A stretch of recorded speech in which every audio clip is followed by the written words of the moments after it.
আপনারাই তো ভোটের ব্যাপারে বিভিন্ন পলিটিক্যাল ডেমনস্ট্রেশন এখনো মাঠে দেখাচ্ছেন, আর আমরা ভোট হওয়ার জন্য বারবার বলছি। বিএনপি বলে এসেছে, যে জন্য বলা হয় যে বিএনপি আসলে সংস্কার চায় না, এরকম কথা অনেকবার শুনতে আমরা পেরেছি। তাহলে আপনারা বানচালের ষড়যন্ত্র করছেন কি?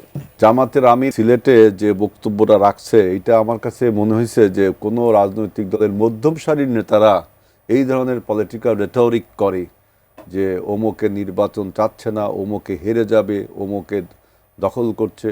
একজন একটা জাতীয় রাজনীতির শীর্ষ নেতা যে কথাটি যেভাবে বলছেন যে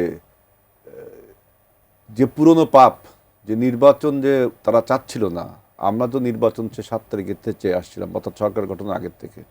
এখন সেই তাদের যে ভুল ছিল রাজনীতিতে, যে নির্বাচনটা আরও তাড়াতাড়ি হলে বাংলাদেশের গণতন্ত্র, বাংলাদেশের আজকের যে পরিস্থিতি সব আরও যে সুন্দর থাকতো, এটাতে তাদের ভুল ছিল। এখন সেই বোঝাটা, সেই দায়টা আর একজনের ঘাড়ে চাপিয়ে দেওয়ার জন্য এরকম একটা বালসুলভ আচরণ তিনি বক্তব্য তিনি দিয়েছেন যে নির্বাচন নাকি আমরা পেছাতে চাচ্ছি।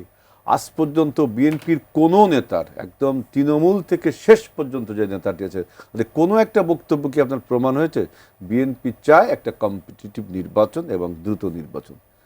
অর্থাৎ তার এই বক্তব্যটা, আমি পলিটিক্যাল রেটরিক বললেও তো একটা মার্কস দেওয়া হলো, যে পলিটিক্সের রেটরিক্স থাকে, একটা মার্কস দেওয়া হলো। আমি কিন্তু কিছু বাল সুলভ, মানে একটা পলিটিক্যাল পার্টির মধ্যম সারির বা নিম্ন সারির বক্তব্য তারা যে ধরনের কথা বলে, এই ধরনের কথা বলছেন।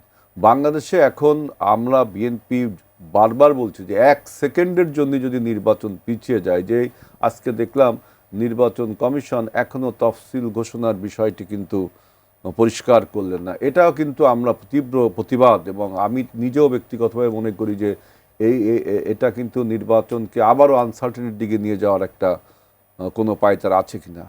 সুতরাং বাংলাদেশের রাজনীতির ভোটের মাঠে এখন আমরা যারা নমিনেশন পেয়েছি, আমরা তো মাঠ পর্যায়ে ঘুরে বেড়াচ্ছি, মানুষের কাছে ভোট চাচ্ছি, জনগণের সাথে সম্পৃক্ততা বাড়ছে।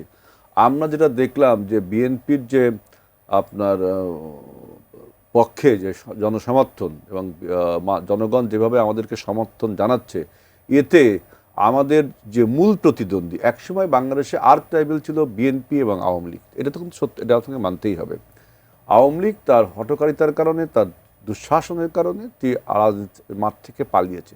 এখন যে শূন্য স্থান তৈরি হয়েছে, সেই শূন্য স্থানে জামাত একটা মানে আপনার হাইপ তুলতে চাচ্ছে যে সেই শূন্যস্থানে সে, এই জন্য অনেক কথা বলছে তারা। সে এই পলিটিক্যাল মাঠে এই কথাগুলো বলবে, এগুলোকে আমি দোষের মনে করি না। কিন্তু যখন শীর্ষ কোনো রাজনীতিবিদ এই ধরনের কথা বলে, যেখানে আপনি যদি, আমরা যদি, আপনি 8 দলে 8টি দল গঠন করে 5 দফা দিয়ে মাঠে কি জন্য আছেন? যে গণভোট এবং ওইটা একদিনে হতে হবে, আরো 4-5টা দফা দিয়েছেন। তাই তো আপনি তো নিজে সবিরোধী কথা বলছেন। আপনারাই তো ভোটের ব্যাপারে বিভিন্ন পলিটিক্যাল ডেমনস্ট্রেশন এখনো মাঠে দেখাচ্ছেন, আর আমরা ভোট হওয়ার জন্য বারবার বলছি। সেখানে এই ধরনের কথাবার্তা বললে তো এটা হাস্যকরই মনে হবে।